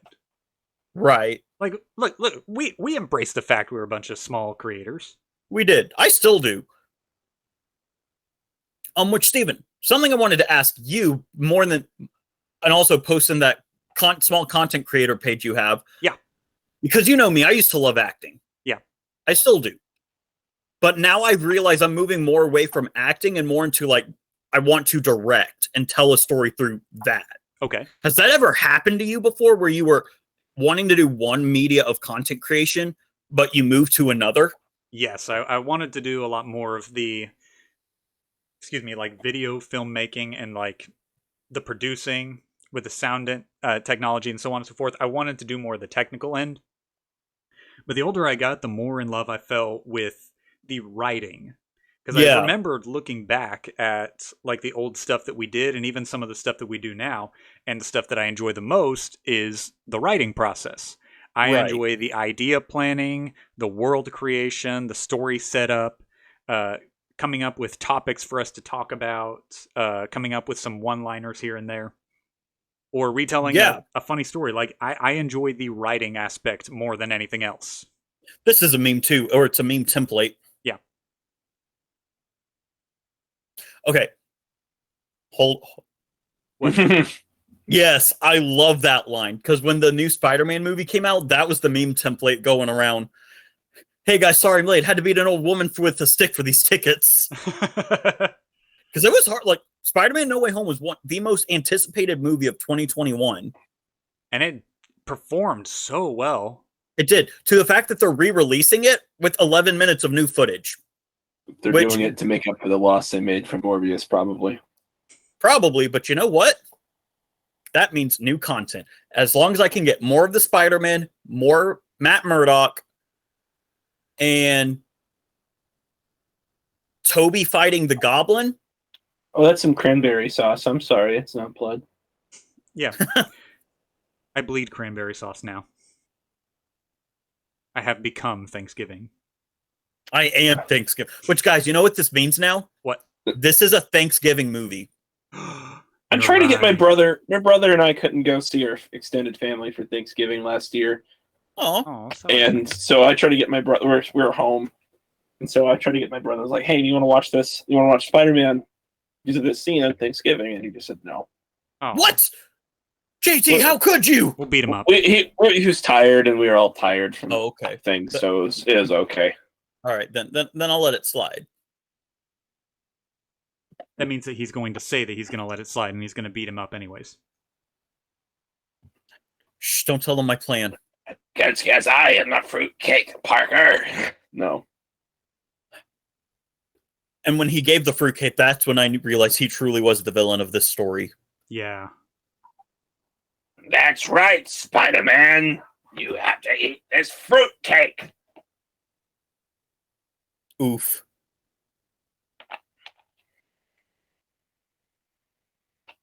All right, now MJ's got her problems, but like, it's obvious that he doesn't know MJ at that point. Good Lord. Father of the Year. But that was the Goblin talking. Mm-hmm. I never noticed that. I feel like the moment that we saw, like the moment that the Goblin switch happened, was the drop of blood. Yes. Because everything after that was so much more sinister than already creepy Norman. Yes. This is what happens when you drink too much Monster. The point of this movie, don't drink Monster, people. This is true. Battery acid. Heart, Osborn. The monster will kill your heart.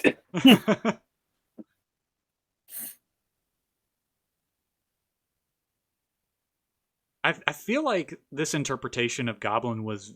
Wait a second. Wait a second. Wait a second. I'm waiting.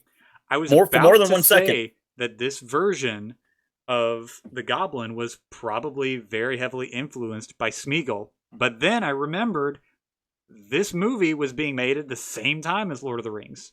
You're right. So they literally just had two characters very similar come out at the same time. Yes. Well, The Lord of the Rings, the book, predates Spider-Man, the character. So, you know, you could make that argument that, yes, that did happen. Yes. It does. Oh. Finish it! How she didn't die from fright in this scene, I'll never know. Right?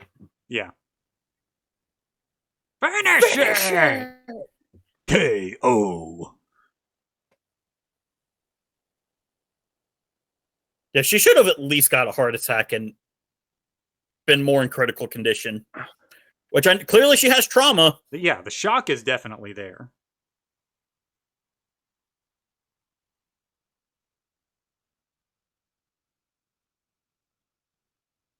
Daggum, Tobey Maguire's facial expressions are just so good. Yes.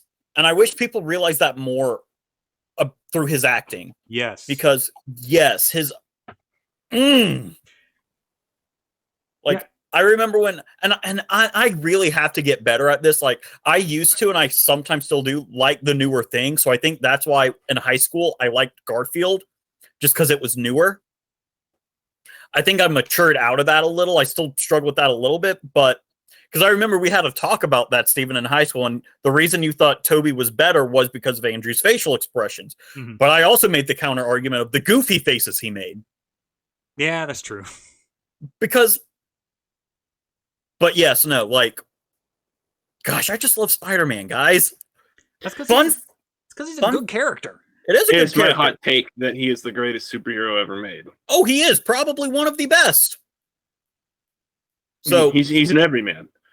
Someone once said that Spider-Man fans only like Spider-Man when he's broke, miserable, and have all of his relationships ruined, and he's like his life is like on the skids. And like, you're darn right we do. That's correct. That's because that's like the entirety of Spider-Man all the time. Yeah, he's always the good guy that gets beat up. That's what got his comics so popular in the first place. Fun fact, though, about another Spider-Man voice actor whom I love very much, Yuri Lowenthal. Yeah, he's actually really good. From the game, right? Peter Parker. From the game. Yeah, he's done good. Sasuke from Naruto. He's done another favorite character from a Persona game. Persona 4, I think. And then, what else has he been in? He's been in others. But his main two ones recently are Sasuke and Peter. Spider-Man. Mm-hmm. Spider-Peter. Yeah, he does a great job as Spider-Man, I think. When I first got the ability to change my outfit in Spider-Man, like I picked you get the Tobey Maguire skin right off the bat. And so I just put it on and I haven't changed it since. Yeah, next time I play those games, which I might be doing through Twitch, which I haven't decided yet if I'm going to do it this way. I'm either going to swap between the 3 Spider-Man movie costumes, so Toby's, Garfield, and Holland's.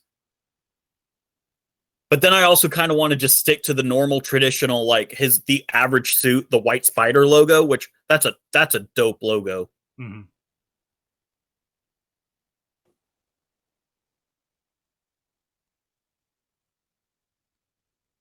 Hey, this is probably this is exactly where I stopped last night. It's a good So scene. yeah, there's only like 26 minutes left in the film. And I feel like this is really the first moment that we can see that Peter is too good for MJ. Like his loyalty is too strong for her. And I feel like that's the moment that we kind of like we first get that sock in the face of that. Yeah. Well, I'm going to play devil's advocate. In defense for Mary Jane. Okay? Okay. No one did nerd like him. No. She did try. Okay? And there's a time period of 2 years in between this movie and 2. We know that she's dated Jameson's son, the astronaut. She tried to make her feelings known before, but he still wouldn't reciprocate because he realized the responsibility he had. Right. Moving on with Spider-Man 2, I wouldn't say she was being manipulative, but she did say a lot of things that Peter didn't need to hear. And when he was trying, which to be fair, when Peter was trying, she was engaged. But that was after he lost his power, okay? Get his powers back. She finds out who he is. She leaves the man she was going to marry at the altar. On to Spider-Man 3. Peter was the one who was pushing her away in Spider-Man 3. Does that make the decision she made right? No, but you can see why she made those decisions in Spider-Man 3. That is fair. That is fair. To the point that we're like, when she breaks up with Peter, it was to save Peter's life from Harry. Yeah. Yeah, that's so true. we give her a bad rep, but me recently watching those movies, the only time I will make MJ as a bad character is, which this is just like Smallville 2. Lana and Chloe and all the other women who like had except for Lois, but Lana and Chloe were like awful to Clark up until they knew his secret. Mm-hmm. Spoilers for Smallville, which sucks. It's been how long? Y'all don't get a spoiler for Smallville. It's fine. I don't care. Yeah, but some listeners might. It's been how long since that series came out? 21 years. 21 years. It's old enough to drink. But yes. It's going to drink a lot during season 4. That's actually the season me and Lindsay are watching now. It like drop in quality at that point. It's got some of the best episodes in the series and also the worst. Yeah. They started adding a lot more sex scenes because the characters were in seniors in high school. So they started doing that. They brought in the magic element, which I know is in DC, but it didn't fit in Smallville. Mm-hmm. And then that was honestly my really big 2 gripes. It felt like they were trying to do too much with the characters' limitations. Yeah.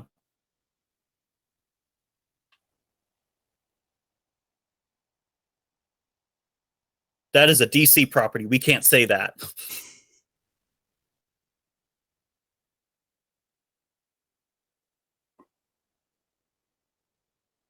Man, it's wild how much happens in like the last couple of minutes of this movie. Because here we are almost at the end, and we've still got a lot that happens, and somehow it doesn't feel rushed. No, like I was just about to say that. Like when I realized last night and in this movie that there was 26 minutes left, I was like, "There's no way," because it doesn't feel like 26 minutes. Right. That's what you get when you get a perfectly paced movie, people. Mm-hmm. And it's something, even with the third movie's flaws, it still has that good pacing that Sam Raimi was able to place in this movie. Yes, my only complaint about Spider-Man 3 is we didn't get enough black suit Spider-Man. Like, sure, he was wearing it and he was still influenced by it, but we never saw him in the black suit a whole lot. And it looked And rad. The movie version looked rad. I liked it. I liked the design. Yeah. I think for me, the biggest issue was Eddie. And the funny thing is, Topher Grace was actually a huge Spider-Man fan as well. Like, and I don't know how he honestly felt. Like, if you watch I watched the Spider-Man 3 commentary track with the DVD as a kid, and because I adored that movie when I was younger, and I still do. But like, he was the one that was he and Sam Raimi were like talking about it a lot, and Topher Grace was just fanboying over Spider-Man. It's like, I was so happy to be in this movie, and I love the characters and everything. I think that was the first commentary I watched of a movie, because I also loved these movies as a kid. And Tobey Maguire was quiet throughout most of it. Yeah. But to go back to your thing, Steven, that Eddie was the problem. Well, remember, the studio pushed him to have Venom. That's true. So, like, yeah, if it feels like Venom and Eddie are the problem, it's probably because that wasn't in Sam Raimi's original vision. If he was being set up as a villain in the third one, and then they actually made a fourth one, if they made a fourth one with Venom being the villain, then that would have worked better. Yeah. Agreed. Because but like, Harry was good. Harry was the best villain in the movie. Yes. And they Sandman didn't bring wasn't him bad back either. for No Way Home. Topher Grace actually was in No Way Home. He just didn't play Venom. Really? Yeah, he just played he was like he played an extra, I think. Didn't know that. That's cool. Okay, that's another cheesy CGI moment. Yeah, CGI was new, so newer. So I don't. Yeah, yeah. It's almost like they were going for a 3D effect. I'm gonna get up in your face and growl so that the people think it's cool. I think they were trying to make it seem like it was scary rather than cool, or other than cool. Scary rather. Anyway. In Lord of the Rings, for the most part, the CGI has aged well. I think there's some parts where it doesn't look that great, but for the most part, it does. I would argue that the main times that it doesn't age well is in the extended scenes, especially from Okay, wait. I'll pause there and get back to this. This moment right here, I just realized this as we were setting up for this episode. This scene, the reason I found out that I like it so much is because this sets the tone for the entirety of the other two movies and Spider-Man's character. Yeah. Because all of his issues come from trying to save both. If he were just to focus on his personal life, he could do it just fine. If he were just to focus on saving the city, he could do it fine. But because he tries to do both, that's where all of his struggles and his woes come from. Right. Grab Mary Jane, put her on top of the thing, and that's what I've seen the movie. Yeah. I like how the guy, like the adult in the car, is like very calm and the other kids are just screaming. Yeah.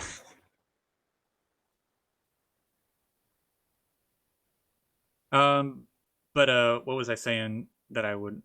Something about Lord of the Rings and the because the CGI didn't look great in extended cut. Yeah, I'm very anti extended edition for Lord of the Rings. That is wrong.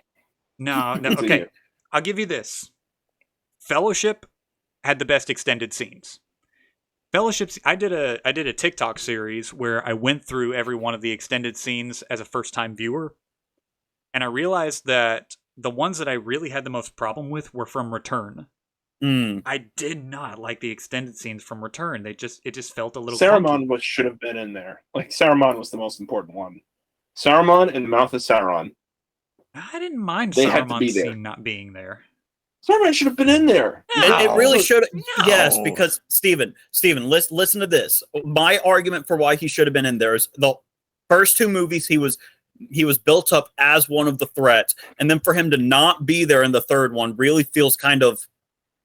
It's also in the book. Like, I know it's in the book, but taking the books out of the equation, just watching it from the movies, because I didn't read the books until college. I always wondered what happened to Saruman because he was not in the he was not in. Well, I don't know, because I'm remembering now that Treebeard did say that he is in the tower and we're going to keep watch over it. Yeah. I don't know. Also, Mary Jane's fingers would have been ripped off right there. Yes. I think that. See, I never had a problem with that, and I think that my reason for not having a problem with it was that once his army is destroyed, he's really just a wizard. And at this point, Gandalf is as equal of a powerful wizard as him, if not more so powerful. Yeah. So then he's not as much of a threat anymore. So, what are your problems with the extended versions? I mean, I guess we'll revisit this when we get to the Lord of the Rings movies, because we will, people, We will will. get to the Lord of the Rings movies. Got some administrative stuff to work out, because that's, even without doing extended editions, that's still 3 hours worth of talking. Well worth it, though. Yeah. Oh, yeah. I think my real issue with it is I feel like it breaks the tone. Oh, by the way, this whole ending segment, even though I don't think it's the most well done part of the film, it's always my favorite. It's the grittiest, and Yeah, that's why I like it, is because of the grittiness of it. yeah. The setup about how that they do the part with the glider at the very end was actually really well done. Yes. And it's the first moment, I think, where Spider-Man really feels in danger. Yeah.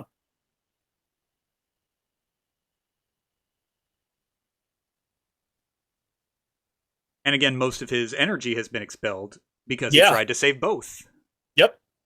So at this point, he is, like we were saying earlier, he's the hero that takes the beating because he Yeah. tries to do the right thing for everyone, and somebody has to take the hit, so it might as well be him. And like I said, how his mask is very like stiff and not animated. I think they make up for it when we get moments like these where he is beaten and bruised and the mask is basically ripped and not usable. Because Yes. this is the Spider-Man that is not in his mask the most. Yes. And I think it really is one of the coolest scenes. Yeah.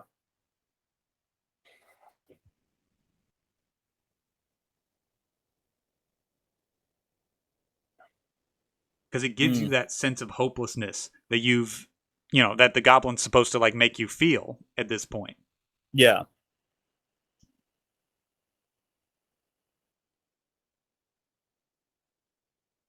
And slow.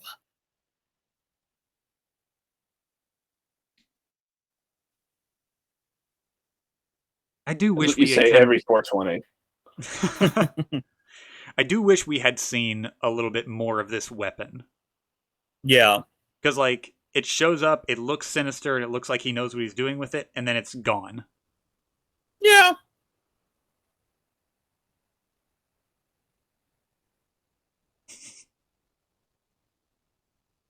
Oof.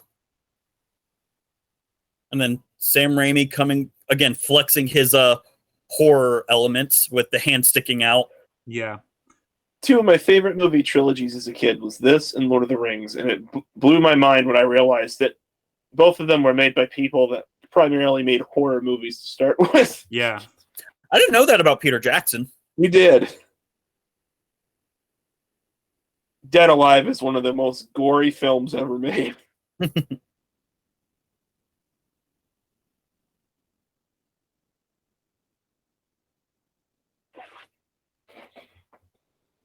Earlier we were talking about, like, the over-compassion towards villains, Mm-hmm. and I feel like this flirts with that idea, but it doesn't fully embrace it. Well, going back to what you were saying, how like where it started, argument could be said it started with this series, not here, Right. but like Dr. Octavius, Doc Ock in the next movie, which honestly he did evil acts, yes, but like once he regained his humanity and he, sacrificed himself to save the city. And then we get Sandman again with how he did kill Uncle Ben, but it was an accident and Peter learned to forgive. So argument could be said, this is the series that might have started it. That's fair, yeah.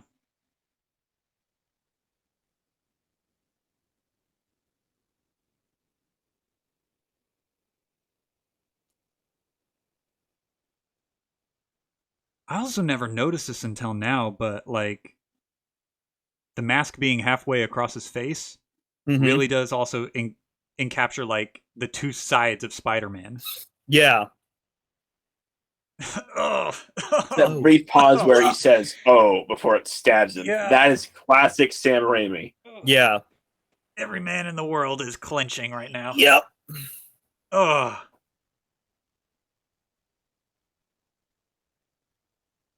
Oh. How did he fall over when he's like pinned like that? I don't know. For a while, I thought, when I was younger, I thought, how did that kill him? He just got his balls pinned. And then I realized, oh, like every major artery in your legs is right around there. So he just bled out. I always thought it was like a little bit above that. I feel like above the waist. That's where I thought he got I did pinned. too, but you can clearly see it is nowhere near the waist. It's kind of under it, you know? Uh-oh. Hey, buddy. James Franco is an underappreciated actor. I know. I don't know why. He recently got into a lot of, like, flack. I don't remember what it was about. What was it? He's Me kind of neither. a creep. Maybe that's what it was. It was what? A Kind of a creep. creep. No, yes, I believe do that. agree he's a good actor.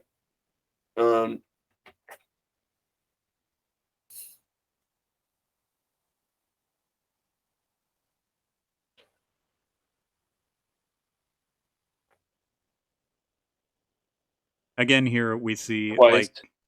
like his I mean, this is the consequence of him trying to take care of both now. Yep. And I think it really helps a lot that this is like Harry's driving moment that pushes him Mhm. into the rest of the trilogy. Yep. Because he needed something. Sure, he played a small role in this movie, but he really needed a driving force for the rest of the series because he was very a passive character. Yes. Yeah, I didn't realize until like watching it just now about how little Harry is actually in the first movie Right? compared to the other two. Yeah, he plays a minor role, but at the same time he's like looking for his purpose, and he doesn't find that purpose until his dad's death. But yeah, the monologue here is great. Yes. Mhm.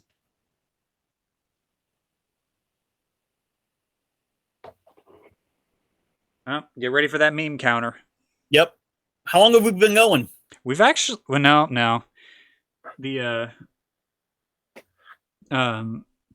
Goblin Death was actually another one of them, so I just forgot to hit it. Oh. And then like with the mask being ripped open, it was sort of like my underwear staring at me dropping $500 on a PlayStation 5 or something like that. Yeah.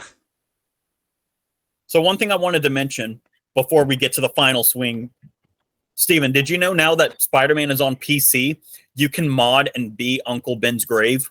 Yes. What? Yeah, you can swing around New York City as Uncle Ben's gravestone. PC Master Race, baby. There's also a mod where you can play as Stan Lee, where you can play as Kingpin. Oh, I It's would great. exclusively play as Stan There's the Lee. meme, I think.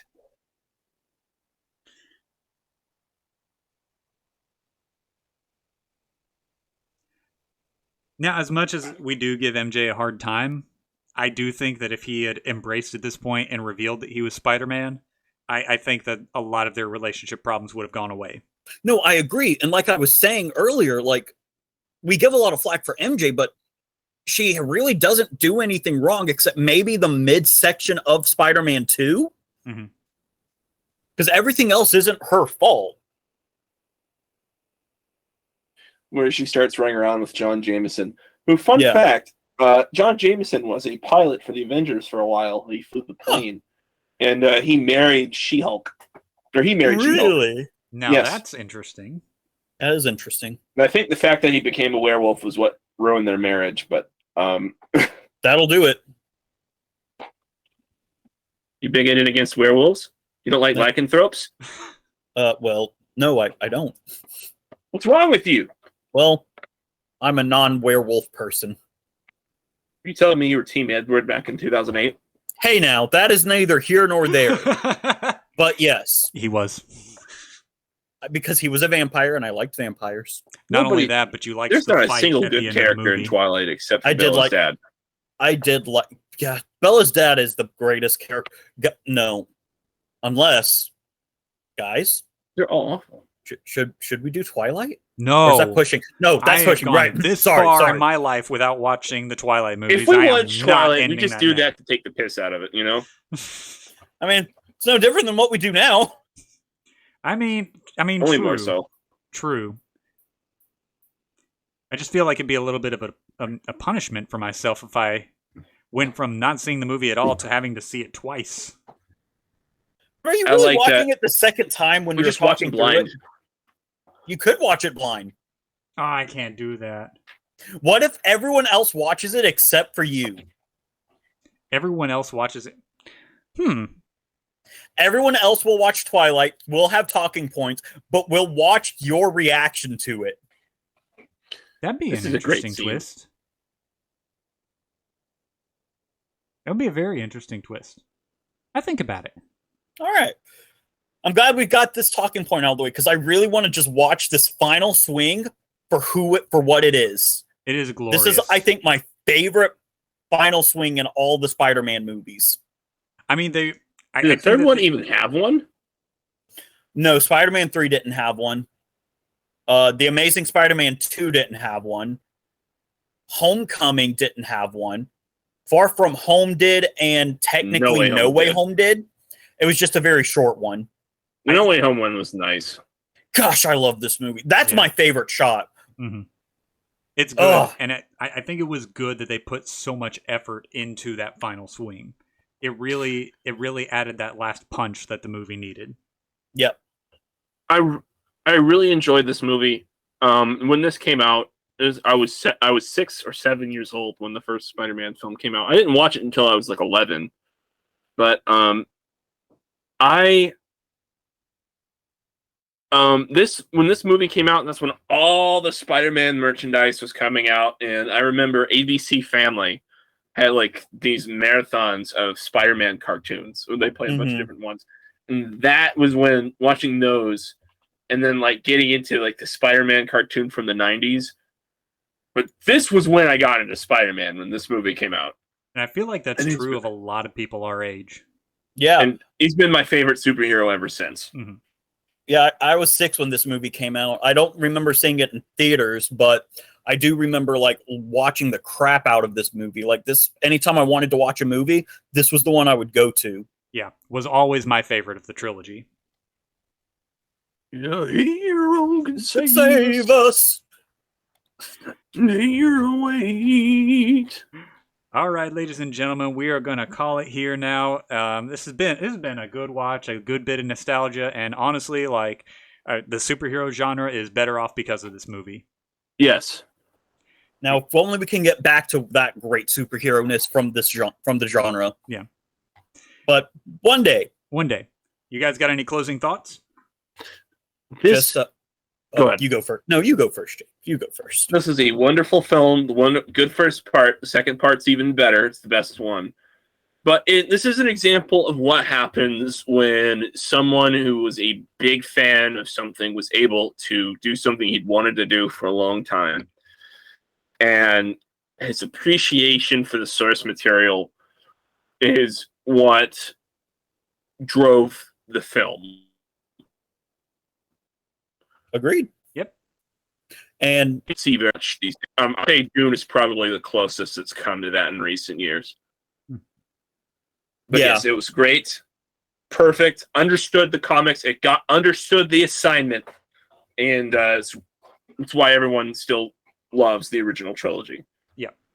there you go. And honestly, I got nothing to add to that. That was spot on. And this is again one of my favorite movie series. Again, this movie just makes me feel not only nostalgic, but makes me love good storytelling. And this is probably one of the movies, if I really think about it, this is probably one of the movies that got me into storytelling, if I really think about it. Yeah. But yeah, and I can't wait to do the other two. Eventually, yeah. We'll get there. Yeah. Yeah. I definitely agree. And the only thing I have to add to it is this movie inspired me to write my own comic called Toilet Paper Boy. Kid gets struck by lightning while grabbing a roll of toilet paper. He shoots toilet paper. His mom gets electrocuted while she's washing her hands, so she becomes the evil water lady. Well, there you go. It was something. All right, guys, we'll wrap up and we will see you guys soon. Peace out, homies. Bye-bye! Remember, we're just a couple guys who talk through movies. Stop trying to create a closer. It's not going to work. It's going to work. We need a closer. Thank you, Detroit. Good night. Thank you, Detroit. That's a good one. Okay. Thank you, Detroit. Thank you, Detroit!